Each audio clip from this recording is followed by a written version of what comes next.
ഈശോയിൽ അത്യന്തം പ്രിയപ്പെട്ടവരെ, സർവശക്തനായ പിതാവിന്റെ അനന്തസ്നേഹവും കർത്താവായ യേശുവിന്റെ കൃപയും പരിശുദ്ധാത്മാവിന്റെ ആത്മീയ സാന്നിധ്യവും എല്ലായ്പ്പോഴും നിങ്ങളെ അനുഗ്രഹിക്കട്ടെ.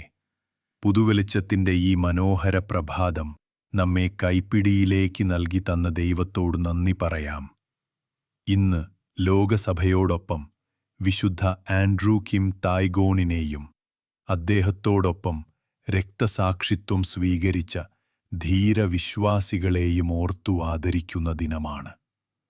കൊറിയൻ ഭൂമിയിൽ വിശ്വാസത്തിനായി സ്വന്തം ജീവൻ അർപ്പിച്ച അവരുടെ ധൈര്യവും അവിശ്രാന്തമായ വിശ്വാസവും നമ്മുടെ ആത്മാവിനെ ഉണർത്തുകയും ജീവിതത്തിൽ ശക്തിയേകുകയും ചെയ്യുന്നു.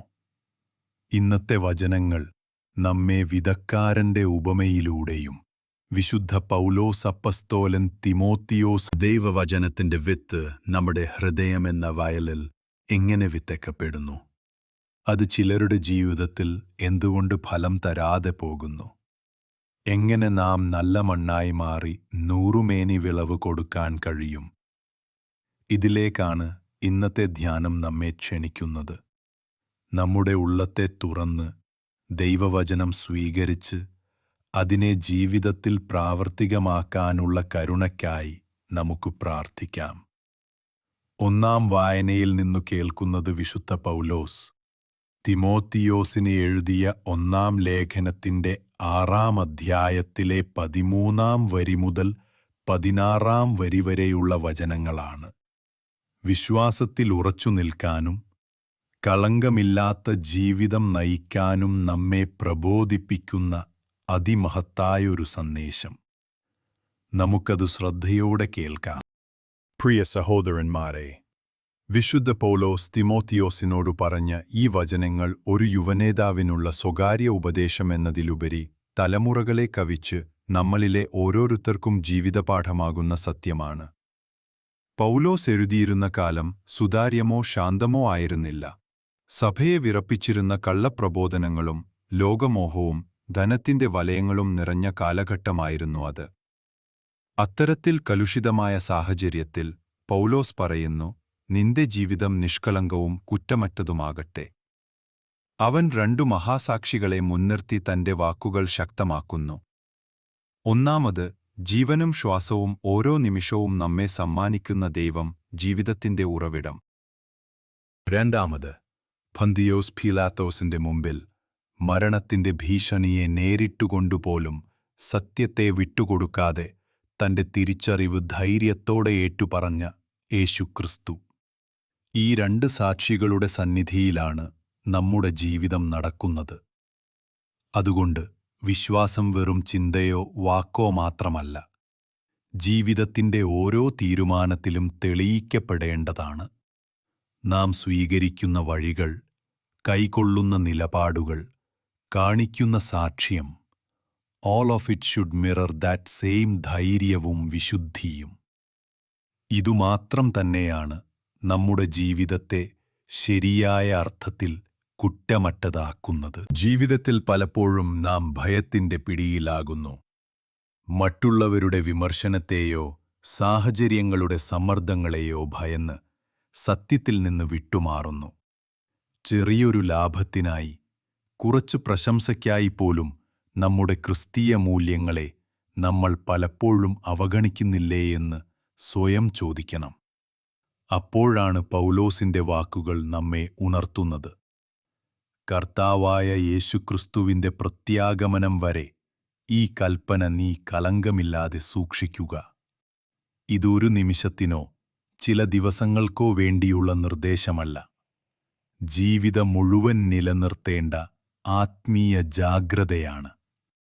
പലർക്കും ആത്മീയ ആവേശം കുറച്ചുകാലം മാത്രം തെളിഞ്ഞു നിൽക്കാറുണ്ട്, പിന്നീടത് മങ്ങിയുപോകും.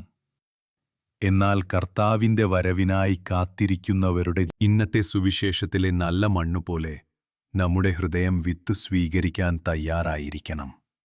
ലോകത്തിന്റെ മാലിന്യങ്ങളും പാപത്തിന്റെ കല്ലുകളും ആശങ്കകളുടെ മുൾക്കാടുകളും ഹൃദയത്തെ തരിശാക്കിയിടാതെ സംരക്ഷിക്കുക എന്നത് നമ്മുടെ കടമയാണ്.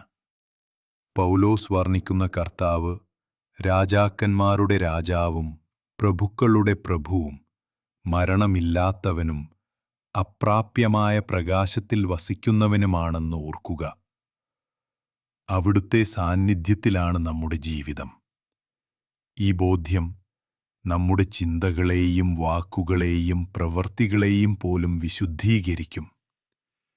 എല്ലാം അവിടുത്തെ വെളിച്ചത്തിൽ കാണാൻ നമുക്ക് കഴിയുമ്പോൾ നമ്മുടെ ജീവിതം കൂടുതൽ അർത്ഥവത്തായിരിക്കും. അതുകൊണ്ട് കളങ്കമില്ലാത്ത ജീവിതം നയിച്ച് കർത്താവിനു വേണ്ടി ധൈര്യത്തോടെ ഇന്നത്തെ സുവിശേഷം നമ്മെ നേരിട്ടൊരു ആത്മീയ സത്യത്തിലേക്ക് കൊണ്ടുപോകുന്നു. വിശുദ്ധ ലൂക്കാ എഴുതിയ സുവിശേഷത്തിലെ 8-ാം അധ്യായം 4 മുതൽ 15 വരെ വരുന്ന വചനങ്ങളിൽ കാണുന്ന വിതക്കാരന്റെ ഉപമ നമുക്കെല്ലാവർക്കും പരിചിതമാണ്. പക്ഷേ ദൈവവചനം ജീവിക്കുന്നതും സംസാരിക്കുന്നതുമാകയാൽ ഓരോ തവണയും കേൾക്കുമ്പോൾ അതിൽ നിന്ന് പുതുമയുള്ള വെളിച്ചം നമ്മെ തേടിയെത്തുന്നു. യേശു പറഞ്ഞു, വിത്തു വിതയ്ക്കാൻ പുറപ്പെട്ട വിതക്കാരനെപ്പോലെ ദൈവവചനം എല്ലാവരുടെയും ഹൃദയത്തിലേക്കും വിതയ്ക്കപ്പെടുന്നു. ചില ഹൃദയങ്ങൾ വഴിയരികിലെ മണ്ണുപോലെ കഠിനമായതിനാൽ വചനം പിടിച്ചു നിൽക്കാതെ നഷ്ടമാകും. ചിലർ പാറപ്പുറത്തുപോലെയുള്ളവർ, ആവേശത്തോടെ സ്വീകരിച്ചാലും വേരില്ലാത്തതിനാൽ ചെറിയ പരീക്ഷണത്തിൽ തന്നെ വീഴുന്നു. ചിലർ മുൾക്കാട് പോലെയുള്ളവർ, ലോകത്തിന്റെ ചിന്തകളും ധനമോഹവും ആഗ്രഹങ്ങളും കൊണ്ട് അടിച്ചമർത്തപ്പെടുകയും അതിനാൽ ഫലം തരാതിരിക്കുകയുമാണ്.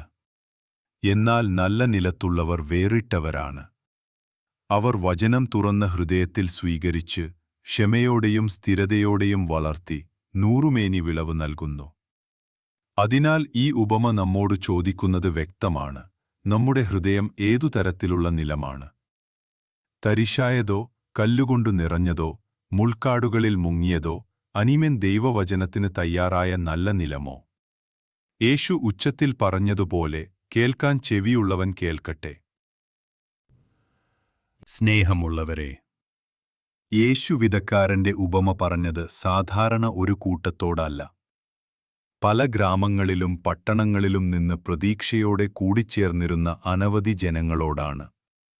എന്നാൽ അവിടുത്തെ അറിഞ്ഞിരുന്നു എല്ലാവരുടെയും ഹൃദയങ്ങൾ ഒരേ തരത്തിലല്ലെന്ന്.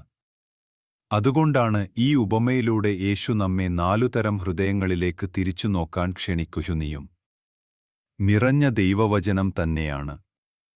വിതക്കാരനായ ദൈവവും ഒരു ഭാഗപാതവുമില്ലാതെ എല്ലാവർക്കും ഒരുപോലെ വിതയ്ക്കുന്നു.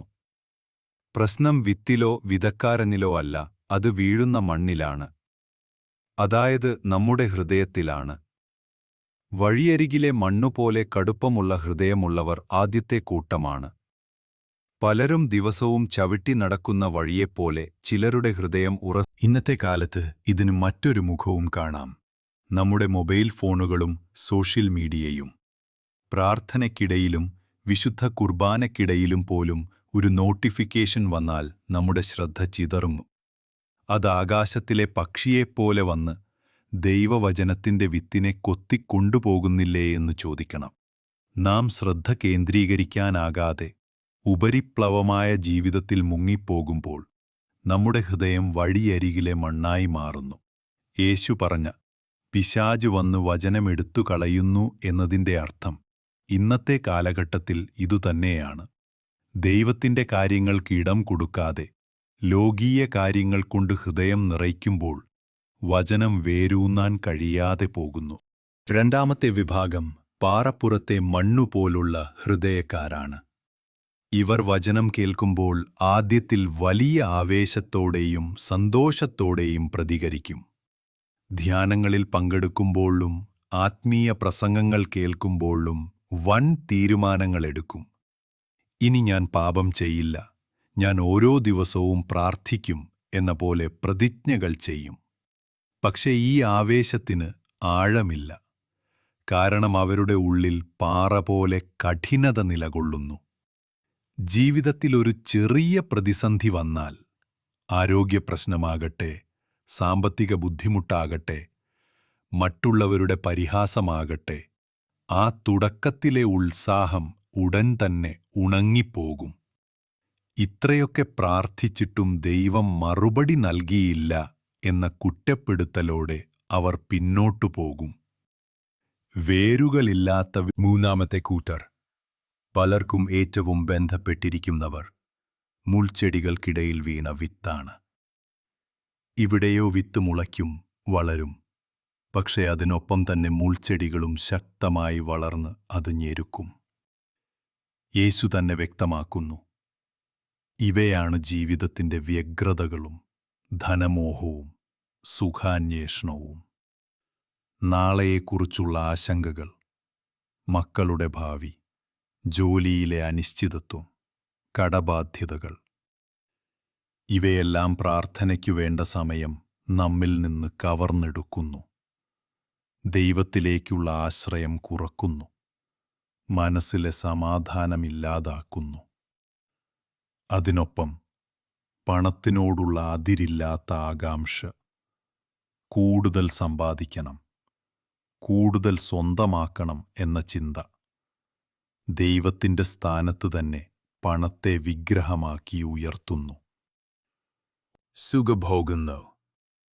ലോകം നൽകുന്ന നിമിഷികമായ രസങ്ങൾക്ക് പിന്നിലെ അനന്തമായ ഓട്ടം. സിനിമ, ആഘോഷങ്ങൾ, സോഷ്യൽ മീഡിയയിലെ ശ്രദ്ധ. ഇവയെല്ലാം സ്വയം തെറ്റല്ല, പക്ഷേ ഇവ നമ്മുടെ ജീവിതത്തിന്റെ നിയന്ത്രണം ഏറ്റെടുക്കുമ്പോൾ ദൈവത്തിനായി സമയവും മനസ്സും കണ്ടെത്താൻ നമുക്ക് കഴിയാതെ വരുന്നു. ഇങ്ങനെ വളരുന്ന മുൾച്ചെടികൾ നമ്മുടെ ഉള്ളിലെ ദൈവവചനത്തിന്റെ വളർച്ചയെ ഞെരുക്കി അതിന് ഫലം നൽകാൻ കഴിയാത്ത അവസ്ഥയിലേക്ക് നമ്മെ കൊണ്ടുപോകുന്നു. പുറത്തേക്ക് നോക്കുമ്പോൾ പ്രാർത്ഥനയുണ്ട്, കുർബാനയുണ്ട്, മതപരമായ എല്ലാ കാര്യങ്ങളും നടന്നുകൊണ്ടിരിക്കുന്നു, പക്ഷേ ഉള്ളിൽ മാറ്റമില്ല. സ്നേഹിക്കാനോ ക്ഷമിക്കാനോ കഴിയുന്നില്ല. കാരണം നമ്മുടെ ഹൃദയത്തിലെ ശക്തിയും ശ്രദ്ധയും ലോകീയ മുൾച്ചെടികൾ വലിച്ചെടുത്തുകൊണ്ടിരിക്കുന്നു. വിരുദ്ധമായി, യേശു നല്ല മണ്ണിൽ. ഇവിടെ 3 ഘടകങ്ങൾ സുപ്രധാനമാണ്. ഒന്നാമത്, വചനം സ്വീകരിക്കാൻ തയ്യാറായ ഒരു ഹൃദയം. അത് അഹങ്കാരമില്ലാത്ത, സ്വീകരണശേഷിയുള്ള മണ്ണുപോലെയാകണം. രണ്ടാമത്, വചനം കേട്ടുകഴിഞ്ഞാൽ അത് മറന്നുകളയാതെ മനസ്സിൽ സൂക്ഷിച്ച് നിരന്തരം ചിന്തിക്കുക, ഇന്ന് ദൈവം എന്നോട് എന്താണ് പറഞ്ഞത്, എങ്ങനെ ഞാനത് ജീവിതത്തിൽ പ്രാവർത്തികമാക്കും എന്ന ചോദ്യങ്ങൾ ചോദിക്കുക. മൂന്നാമത്, ക്ഷമ. ഒരു വിത്ത് നട്ട ഉടനെ വിളവ് കിട്ടുന്നതല്ല, അത് വളരാൻ വെള്ളവും വളവും പരിപാലനവും ആവശ്യമാണ്. അതുപോലെ നമ്മുടെ ആത്മീയ ജീവിതത്തിനും സ്ഥിരതയും സഹനവും വേണം. പ്രാർത്ഥനയിൽ, വിശുദ്ധ കുർബാനയിൽ, വചനവായനയിൽ, വിശ്വാസത്തിൽ തുടർച്ചയായി വളരുമ്പോൾ പരിശുദ്ധാത്മാവിന്റെ ഫലങ്ങൾ നമ്മുടെ ജീവിതത്തിൽ പതുക്കെ പ്രകടമാകും. സ്നേഹമുള്ളവരെ, നമ്മുടെ ഇന്നത്തെ വായനകൾ നമ്മോട് പറയുന്നത് ഒരേ ഒരു സത്യമാണ്. ദൈവവചനത്തിൽ പതിഞ്ഞു ഫലദായകവും വിശുദ്ധിയാർന്നതുമായ ക്രിസ്തീയ ജീവിതം നയിക്കണം. വിശുദ്ധ പൗലോസ് നമ്മെ ഓർമ്മിപ്പിക്കുന്നത് കർത്താവിന്റെ വരവുവരെ നമ്മുടെ ജീവിതം നിർമ്മലമായി സൂക്ഷിക്കണമെന്ന്. എന്നാൽ അതെങ്ങനെ സാധ്യമാകും എന്ന ചോദ്യത്തിന് ഇന്നത്തെ സുവിശേഷം വ്യക്തമായ ഉത്തരമാണ് നൽകുന്നത്. നമ്മുടെ ഹൃദയത്തെ നല്ല മണ്ണാക്കി മാറ്റുന്നതിലൂടെ. ഹൃദയം നല്ല മണ്ണായി മാറുക എന്നത് ഒരു യാത്രയാണ്. വഴിയരികിലെ മണ്ണുപോലെ കഠിനമാണെങ്കിൽ പ്രാർത്ഥനയും ധ്യാനവും കൊണ്ട് ദൈവമത് ഉഴുതുമാറ്റും. പാറക്കല്ലുകൾ നിറഞ്ഞതാണെങ്കിൽ സഹനത്തോടെയും വിശ്വാസത്തോടെയും പ്രാർത്ഥിച്ചാൽ ദൈവം ആ തടസ്സങ്ങൾ പൊളിച്ചുമാറ്റും. മുൾച്ചെടികൾ പിടിച്ചെടുത്തിരിക്കുന്നതാണെങ്കിൽ ഈ ആഴ്ച നമുക്കൊരു പ്രായോഗിക തീരുമാനമെടുക്കാം. നമ്മുടെ ഹൃദയത്തിൽ ഏറ്റവും കൂടുതൽ പിടിമുറുക്കിയിരിക്കുന്ന മുൾച്ചെടി ഏതാണെന്ന് കണ്ടെത്തി അത് ദൈവത്തിൽ സമർപ്പിക്കുക. ഒരുപക്ഷേ അത് മൊബൈൽ ഫോൺ അമിതമായി ഉപയോഗിക്കുന്ന ശീലമാകാം, അല്ലെങ്കിൽ ഒരാളോടുള്ള വിരോധമോ ഭാവിയെക്കുറിച്ചുള്ള അമിതമായ ഭയമാകാം. ആ തടസ്സത്തെ നിയന്ത്രിക്കാൻ ബോധപൂർവം പരിശ്രമിച്ചാൽ നമ്മുടെ ഉള്ളിൽ ദൈവവചനത്തിന് വളരാനുള്ള പുതിയ സ്ഥലം ലഭിക്കും. ഹൃദയം നല്ല മണ്ണായി മാറുമ്പോൾ നമ്മുടെ ജീവിതത്തിലും കുടുംബത്തിലും സമൂഹത്തിലും ദൈവത്തിന്റെ അനുഗ്രഹം സമൃദ്ധമായി വിരിയും. അതിനാൽ നമുക്കൊരു നിമിഷം ആത്മപരിശോധന നടത്താം. എന്റെ ഹൃദയത്തിന്റെ മണ്ണ് എങ്ങനെയാണ്?